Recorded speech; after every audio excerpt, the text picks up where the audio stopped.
kung June 2 ang sisimulan nila, kukulangin ng panahon kasi kailangan mong pasagutin si Sara Duterte. Kailangan niya ng 10 araw. 10 araw ang binibigay ng rules nila. 5 araw naman para sa prosecutor para sagutin yung sagot ni Sara Duterte. Pagkatapos magkakaroon pa siya ng mga deliberations yan.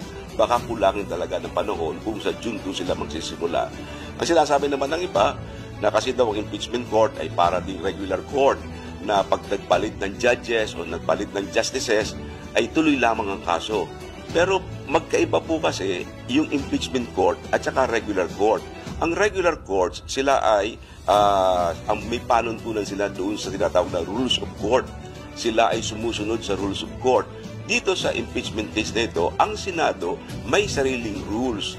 Hindi pwedeng gamitin yung rules of court dahil sa may sariling rules ang Senado.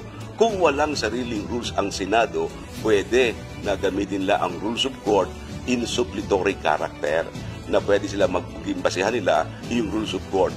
Pero dito, may sariling rules ang Senado na sinasabi mismo na talagang pag natapos ang Congress mo sa panahong ito, tapos na yun.